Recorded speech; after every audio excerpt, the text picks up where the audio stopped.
It's a huge step for bookkeepers to embrace the idea that asking the right question is more valuable than giving the right answer. Of course, sometime in your relationship, you're expected to give answers. I mean, you should.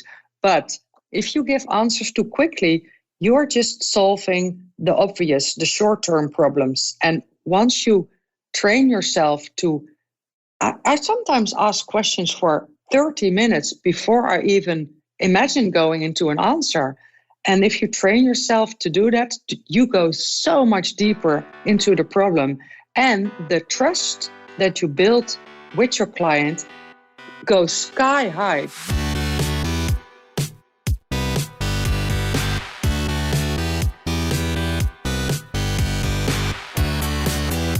You're listening to The Successful Bookkeeper with your host, Michael Palmer. Listen each week as inspiring guests share their secrets of success to help you increase your confidence, work smarter, and build a business you love. This episode of The Successful Bookkeeper is brought to you by PureBookkeeping.com, the proven system to grow your bookkeeping business.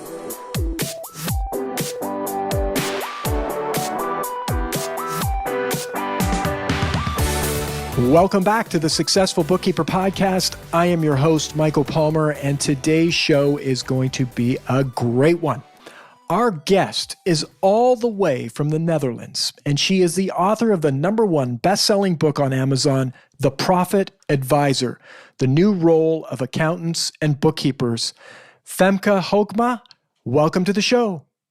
Thank you, Michael. It's great to be here. It's great to have you, and always remarkable how small our world is, having you do the work that you're doing over in the Netherlands, but you have a lot of connections and you work with, and I was introduced to you by people here in North America. So such a small community in this big world.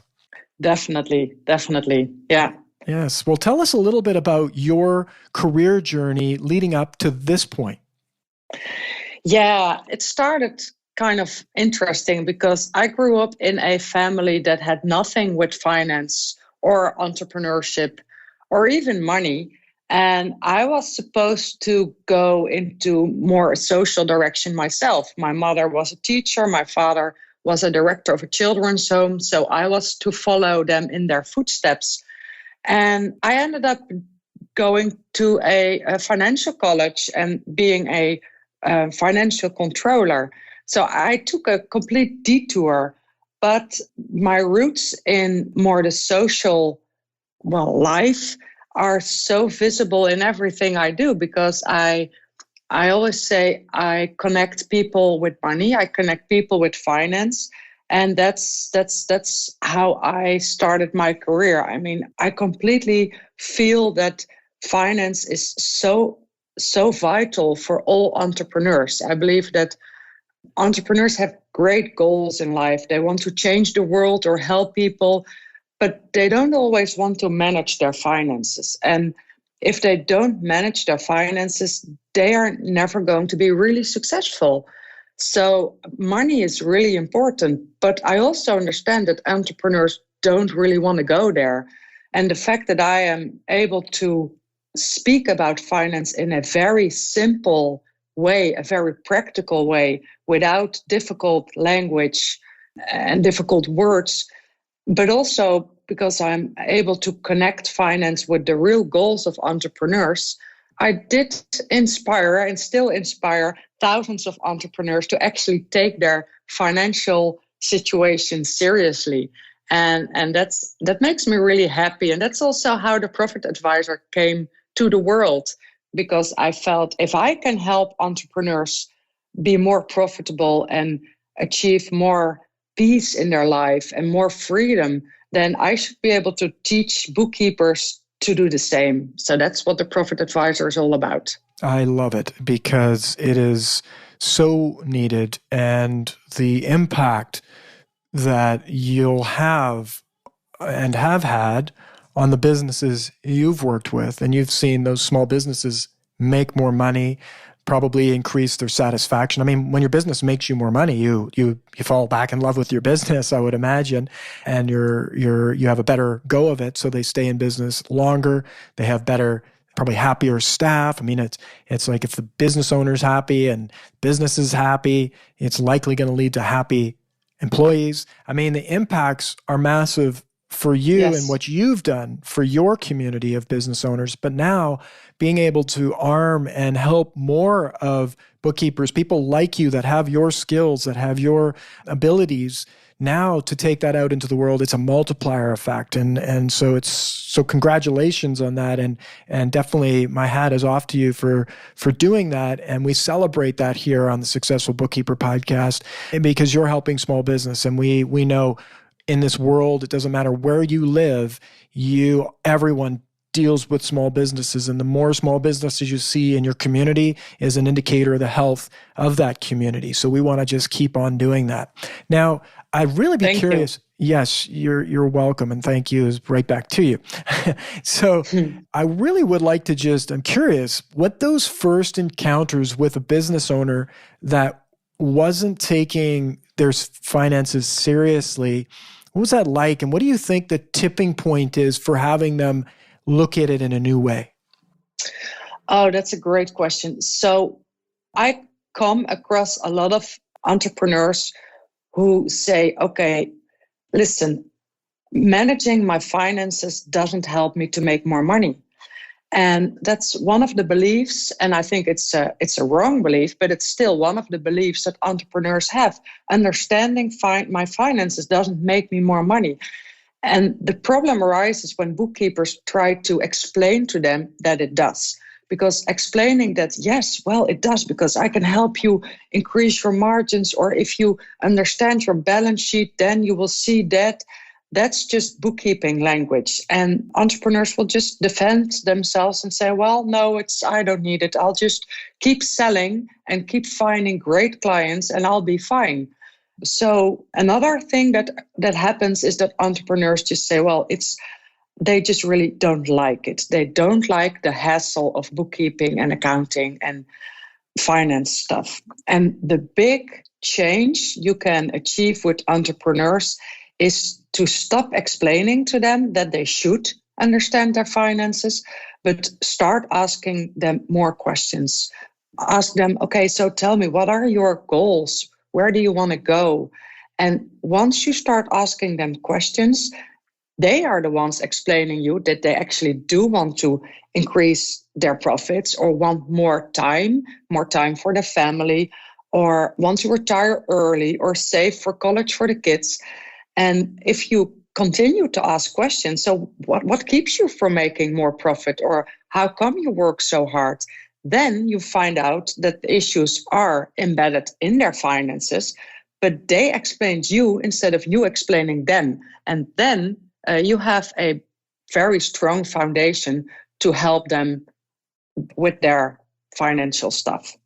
Yeah, very interesting. So get them talking about what they want this profit for, and build upon that.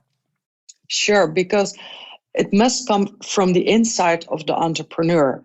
Otherwise, it's just you explaining to them why they should pay you money to explain the balance sheet to them. They don't want to understand the balance sheet. They just they want to be out of debt. And that's a different way of communicating. So it all starts with the real goals and the real challenges of the entrepreneur. And you can then tell them, okay, let me help you with these challenges. You don't even have to tell them that it's going to be about increasing margins or reading the balance sheet. They will find out later.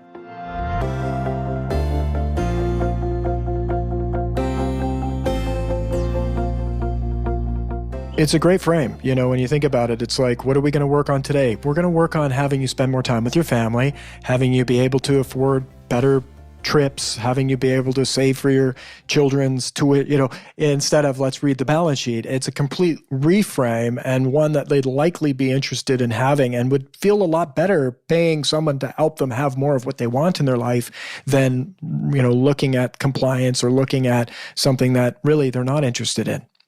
Right. So The Profit Advisor, the book you wrote, it's the #1 best-selling book right now on Amazon, and I believe you mentioned finance, Yes. which is exciting and remarkable. Tell us a little bit about that book. So the book actually starts with me telling bookkeepers that the world is changing, and most bookkeepers do understand it, that the world is changing and computers are taking over more and more of the bookkeeping work. So I go into that very briefly, but then the big question of bookkeepers is, okay, I get it. The world is changing, computers are taking over my work, and I should be taking up more high-valued, high-priced advisory services instead of the compliancy work. But how on earth should I do it?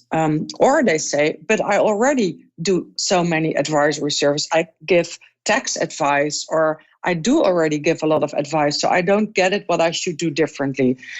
And what the book actually does is I dive into very practical steps that you can take to take up the advisory role and get paid better for the work you do. So I can share with you very briefly what's in it. Please do. One of the things that I say in the book is we already talked about it actually. I say in the 3rd chapter, I say you should start delivering results, not actions. So we should stop doing stuff. We should start telling the client what the results are that we're trying to accomplish with them. So we already covered that briefly. That's about what are your long-term results? Where do you want to go with your company? Do you want to sell it? Do you want to make it money without you being in it too much? Do you want it to be your pension? Do you want it to grow to a multi-million-dollar company? Do you want to go international? What do you want? And then if you know what your client really wants, you can set up, let's say, a step-by-step course of action to get there. And the course of action could be a year. You could say, okay, we will take 12 or maybe even 16 months to achieve those results. And what we will do is, these are the steps we will take. And you sell the whole thing, not just an hour of consulting services. No, the full 16 months achieving those goals. And then you make it yourself. This much easier because you have a lot of time to work with your client. And he's also committed in doing the stuff because he's paying you for 16 months instead of 1 hour. So that's one of the things. And another thing is I actually go into that bookkeepers should help their clients to do the bookkeeping in 30 minutes per week plus 1 minute per day. And the exact amount of minutes, of course, depends on the size of the company, of the client.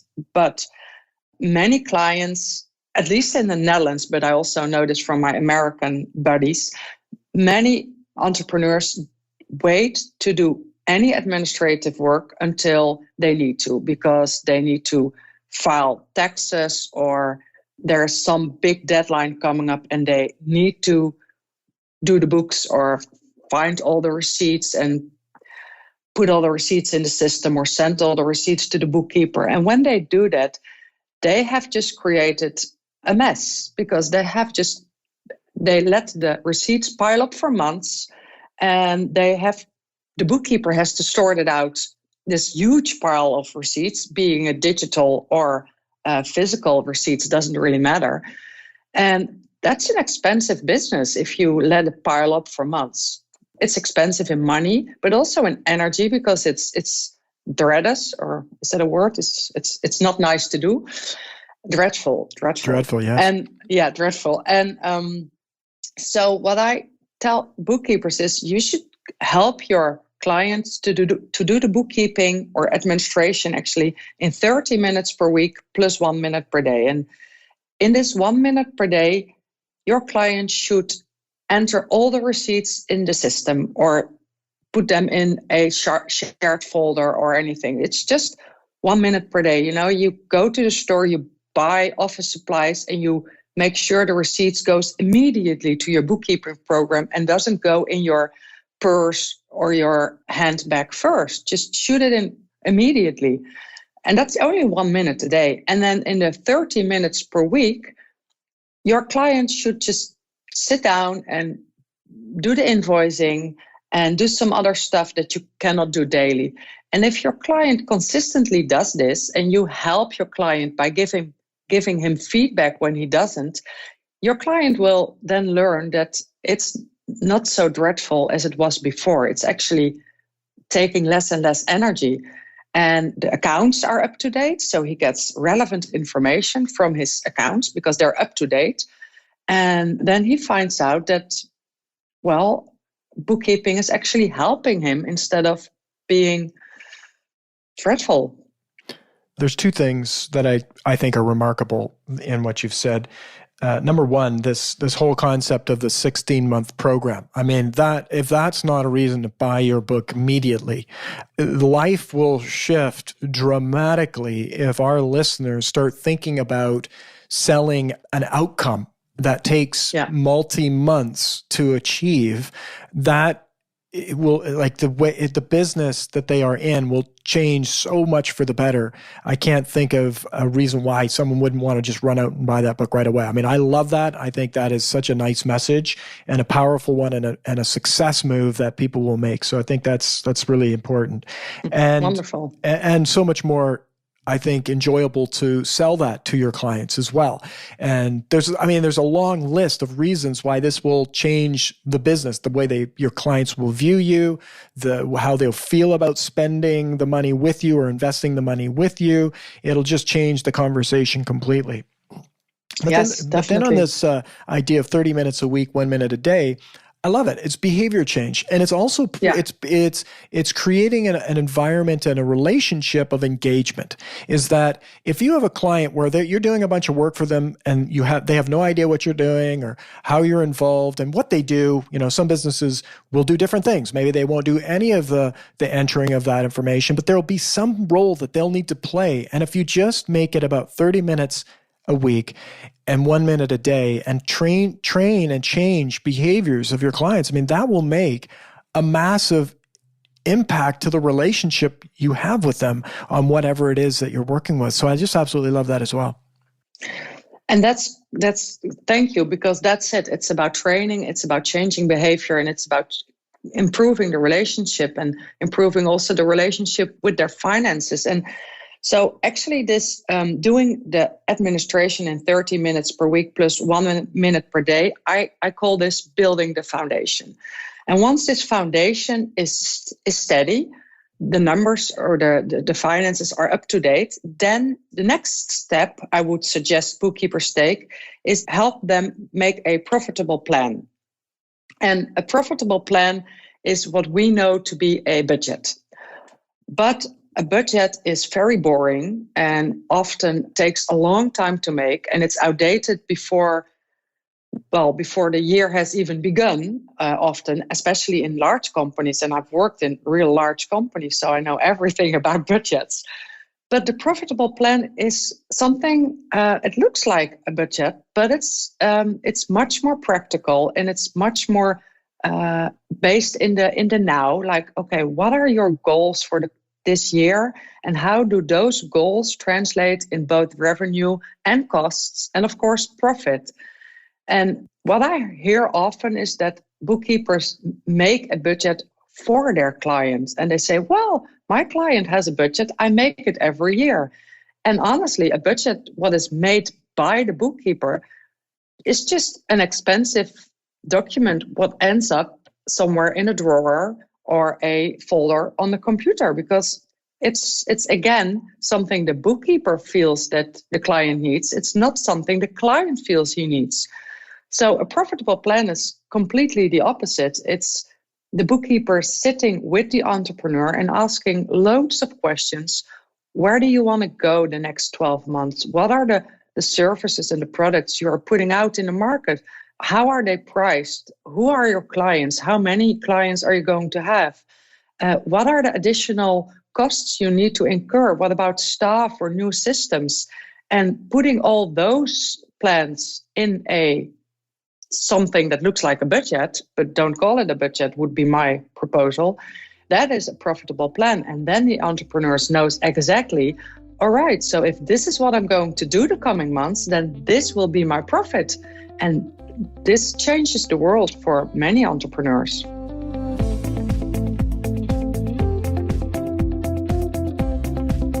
I could see how that would be. I mean, it becomes, any kind of planning is going to help people, right? So having a plan around your profit is, it's like a plan to get to the what people dreams, a plan to get to their dreams, really. And when you tie yourself back to a plan like that, it's shifting the way business owners will view the bookkeeper. And again, it talks about longevity, being essential to the business, being a part of the solution versus being a part of the problem. People don't look to cut profits. Let's cut profits. It's like they want to increase profits and continue to have profits happening. There's other things that will happen to get that to happen, but it's you're positioned around that plan. And likely most business owners won't do the planning. They don't have someone there sitting with them, helping them work out these types of plans. So you'll be a shining star inside that business owner's world because you've actually taken them through this process. I love that. Definitely. And then we're only at chapter 5, so I'll make it short, but then I go into, so you have the foundation, then you have a plan, and then you need to manage your cash. The cash that comes in every day needs to be managed. And I'm a huge Profit First fan, and I believe your listeners have heard of Profit First already, don't Absolutely. they? We love Absolutely. Profit First professionals. Yeah, and I'm a business partner of Mike Michalowicz because I run the Profit First Professionals Netherlands company. So the next chapter is briefly about Profit First, but of course, the main message of this chapter is read the book Profit First. And then I go into some more consultancy skills. So I talk about how can you actually sell high-priced advisory services, but also how can you communicate with your client in difficult situations. And those chapters, in my opinion, are vital if you want to be an advisor. And they're pretty much about asking questions. Those last chapters are all about communication skills and asking questions. And I make it very practical to actually, I give lists of questions you should, in my opinion, ask your client. And so, for example, selling high-priced advisory services is not about telling the client about your firm and about your services and about the systems you use and the payroll partners you work with. It's about, again, asking the client where he stands today and where he wants to go and what his issues are getting from where he is today to where he wants to go. And then you can tell him how you can help. Yeah, so that's the last chapters of the book.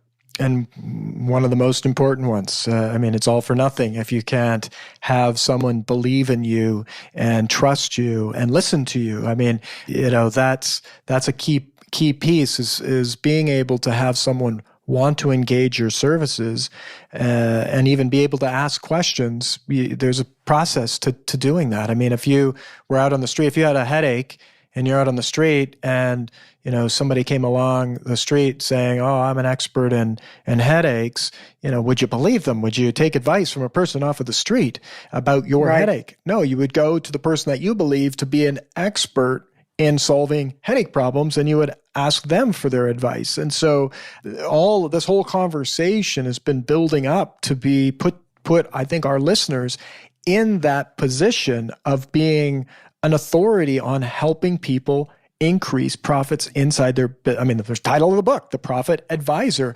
Right. And so once somebody believes that you are a person who can solve their problem, that's what gives you permission to ask questions, deep questions, sensitive questions, the questions that lead to significant change that you're able to make inside of businesses. Yeah, and Michael, I'm betting that some of the listeners are now thinking, well, but I already ask questions, and I know you already do ask questions, but what I see happen a lot with bookkeepers and accountants is that they ask a question, and then the entrepreneur or the client gives an answer or asks another question, and then they go into the content immediately. And my suggestion is that you should ask so many more questions. And it's a huge step for bookkeepers to embrace the idea that asking the right question is more valuable than giving the right answer. Of course, sometime in your relationship, you're expected to give answers. I mean, you should. But if you give answers too quickly, you're just solving the obvious, the short-term problems. And once you train yourself to, I sometimes ask questions for 30 minutes before I even imagine going into an answer. And if you train yourself to do that, you go so much deeper into the problem. And the trust that you build with your client goes sky high, because the entrepreneur feels completely heard by you, because you ask all the questions and you're not telling them, you're asking them. So he feels heard, he feels valued, and he sees you as a valuable person, and he starts liking you. And that's a wonderful basis of a relationship. And then it's not about the money. So then when you say what your fee is, it's no longer about the fee, and it's no longer about, but the competition is cheaper. It's about, yeah, but I want to work with you. And then you can sell your high price services. Exactly. It comes down to, what am I paying for? I mean, if a person believes that you can take them to exactly where they want to be, they know exactly what they're paying for, and they're happy to pay it. Yes. And not understanding what it is you're going to do for them, or really not even wanting what you're doing. Nobody wants to have a lot of what traditionally bookkeepers would sell. It's like, they don't need it, don't want it, don't care. Just take it off my shoulders. Bad place to be. Whereas this process, if you follow this process, people are going to be, that's what I want. When can we get started? I want to have that. And that's so much easier. You're not actually selling. You're just having people buy, which is powerful. And I see it a lot as well. I mean, I've done heaps and heaps of coaching, training, and I'm a master coach. And basic coaching is just listening. You're just asking questions and you're listening, and you're not providing answers. You're letting your clients actually find the answer inside of a coaching situation. Now, this is not a coaching situation, but that skill set of asking questions and listening, the tendency is to wanting to solve their problems, rescue them from their problems. And it's the worst thing you can do. In fact, it creates more problems if you try and rescue them from their problems, because you won't be around to actually do the work you need to do to solve their problems. So the answer really needs to be, the solution really is working with you. That's the solution. So it's listening, it's asking questions, and don't solve any of the problems in an engagement. No. I mean, that's tricky. And that's, I still do it all the time myself, and I'm sure you catch yourself, and everybody will catch themselves, because as human beings, we want to be useful, we want to be helpful. But the most helpful thing you can do is not help them solve a short-term problem, but to keep on track to this long-term. That's where you talk about your 16, it all connects, right? Your 16-month program is about taking them to this ideal situation that they want to get to. So we want to arm people. And I think reading your book is going to help arm people with the skill sets and the belief in themselves to be great listeners and to ask great questions, to be trusted, and then to actually then be given the right and permission to go in and do valuable work for the people that you want to work with. Yeah, that's a great summary. And what might be a very hands-on tip for bookkeepers now listening is, when you feel the urge to start answering a question, then instead of giving the answer, give a very brief summary of what the person said. Very brief summary. You don't want to be a parrot, and you don't want your client to be like, well, yeah, that's what I just told you. But a very brief summary could be like a couple of words, or just maybe one sentence. And then you only have to pause for like 1 second, and the client continues his story, or might make a little nuance, like, well, yeah, it's a little bit more like that. And then you go deeper. So Then we have an abbreviation, LSA, listen, summarize, ask questions.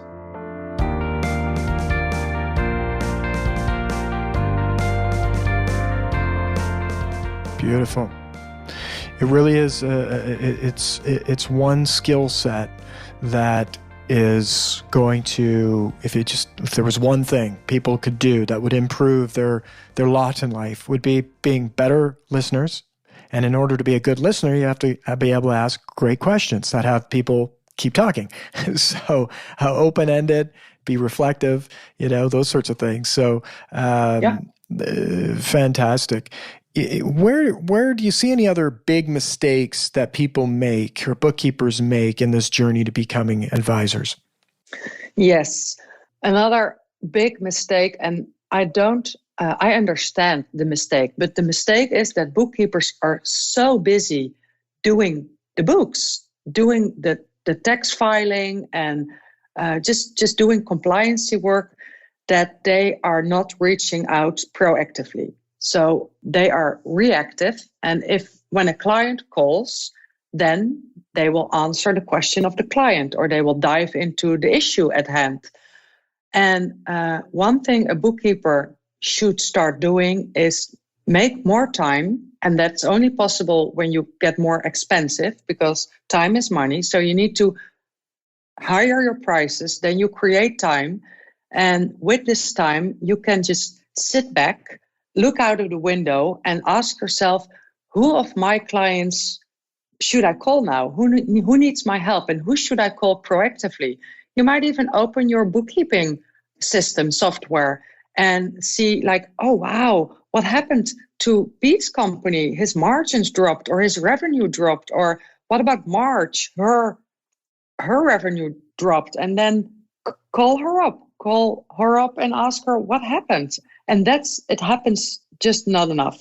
There's not enough proactive. Yeah, because being proactive immediately proves that you are not a bookkeeper, that you are indeed a profit advisor, because you are proactively helping your clients. You are thinking with them, and that makes all the difference. So true. So true. And it is a mistake that I see happening. Many great bookkeepers have no problem getting clients, and they get up to a capacity that they're at full capacity, and there's really no time left to change their business and improve their business. And so I like the advice, definitely increasing your how you charge, and making sure that you're a higher priced service, which will create more time and also find more time. There may be clients that are not a fit for the new type of work. Maybe there's clients you have that aren't interested in having more profit or being a part of that conversation. I mean, maybe they're no longer a fit for working with you and your business. So transitioning them to a different firm that would be more in line with the work that they do gives you more time to get more of the clients that are leading you in this journey. Yes, that's so important. All of these things are so important. Just picking the right clients and letting go clients that are just actually costing you time and energy.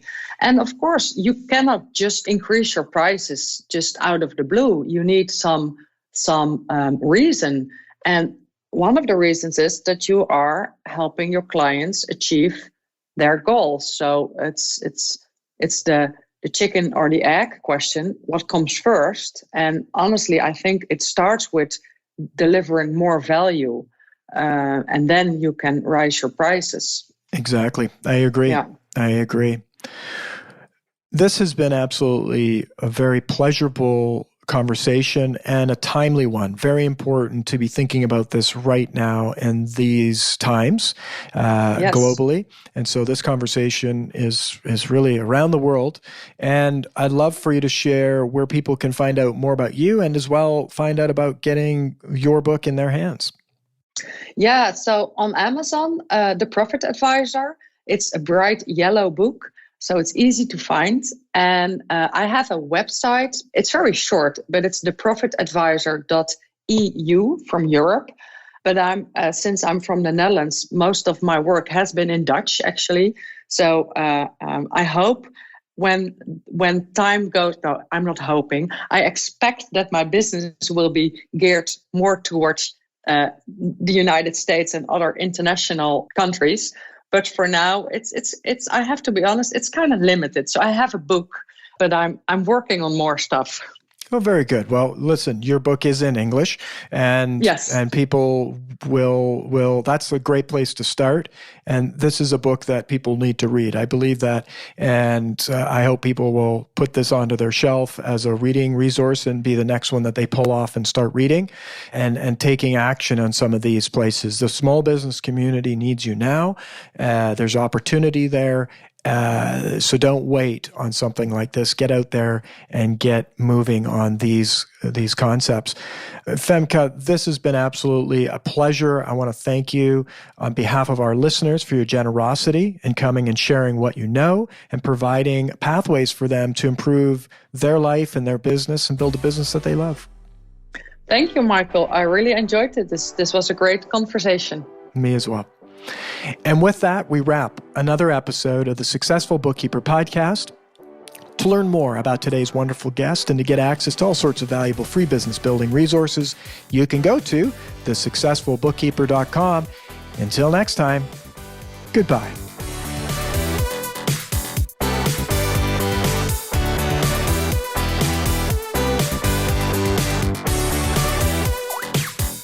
You've been listening to The Successful Bookkeeper with Michael Palmer. For more information and to download the resources mentioned in this episode, please visit us at thesuccessfulbookkeeper.com.